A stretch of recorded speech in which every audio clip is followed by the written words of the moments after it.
Our favorite 80s nighttime soap stars brought all the drama every day this week. We are chatting with them to reminisce and ask where are they now. First up, Patrick Duffy, a.k.a. Bobby Ewing from Dallas. I caught up with him earlier.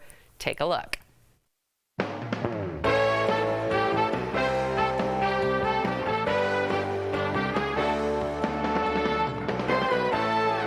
Patrick Duffy, welcome to DBL. Okay, so I have to tell you, I loved watching you on Bold and the Beautiful, but we're not going to talk about my favorite show.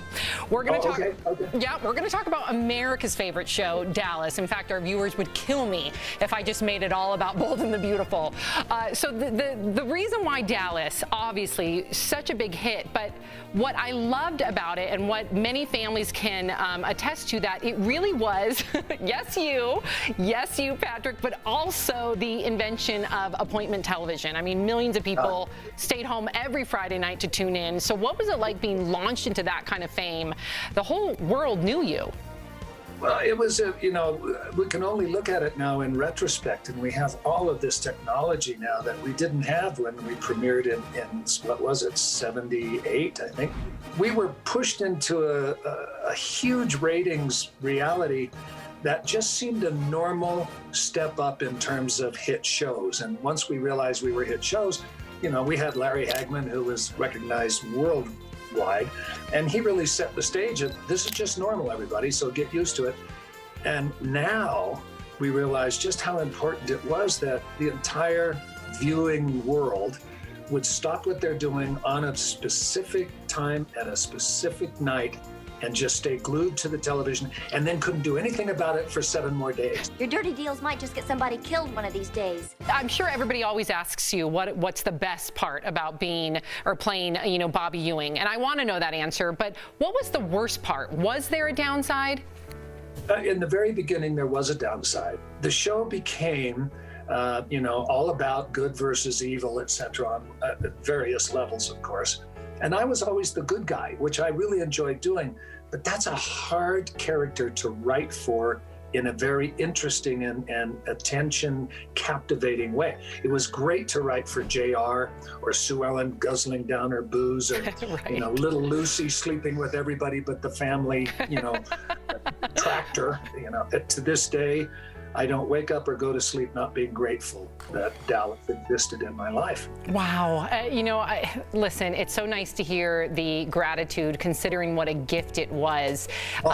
A gift. Now, when you were in it, though, what was the best part of playing Bobby? Was it just the rock star status? What was it? It's having your name on a parking place right in front of the stage door. That sounds like a dream. Okay, so let's talk about season 9 of Dallas, because that was AKA the dream year. Your character returned to the show right in that famous shower scene after the whole world thought that you had died. So I gotta know, what did you really think of that plot twist? Well, I've had to defend it, obviously.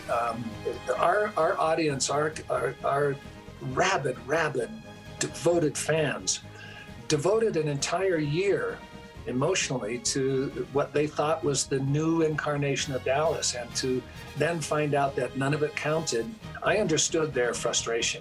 So Larry called me, and I picked up a message. His voice was on there, and he just said, "Patrick, Larry, come out to Malibu. Let's get drunk. I want to talk to you."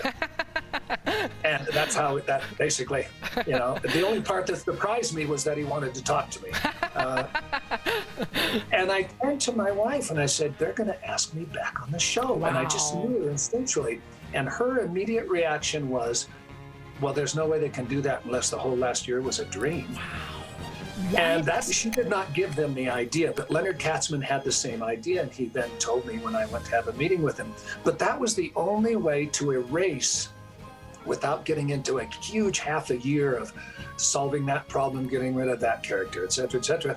At that moment, we went right back to what the story plot line was the day that Bobby died, and he just didn't die then. And that was the whole thing.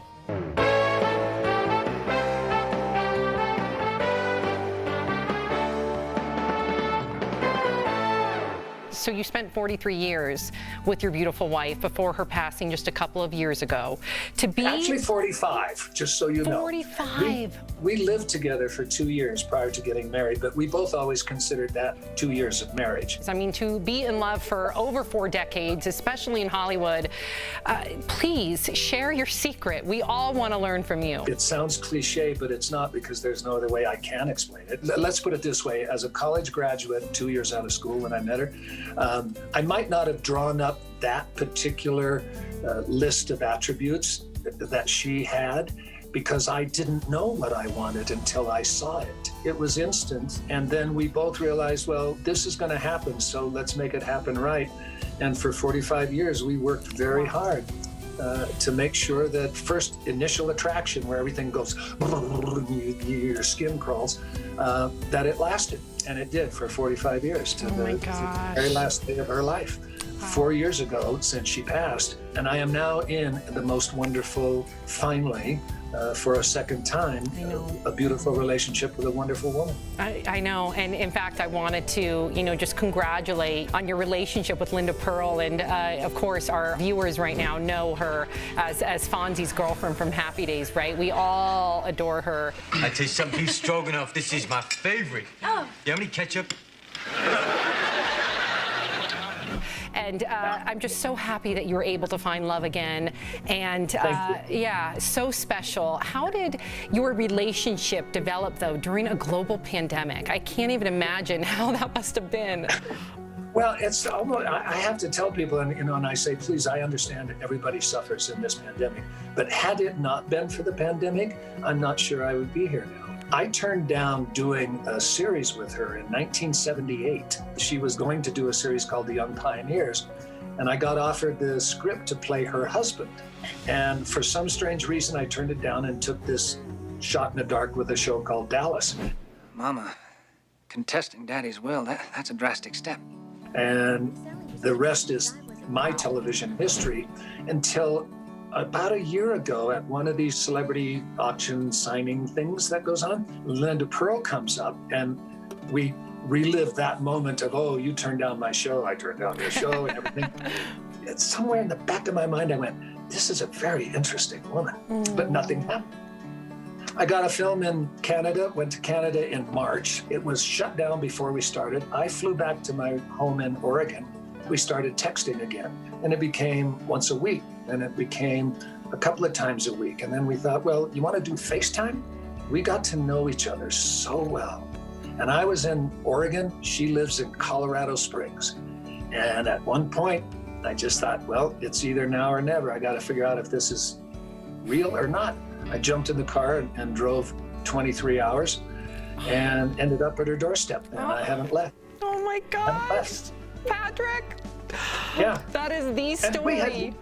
We had never hugged or anything. What? Obviously, there was a commitment because I was there, but we didn't know what to do. And I finally said, may I kiss you? Stop it. And that's it. I can't. This is a Hallmark movie. I feel like you just read me a script, and I love myself some Hallmark movies.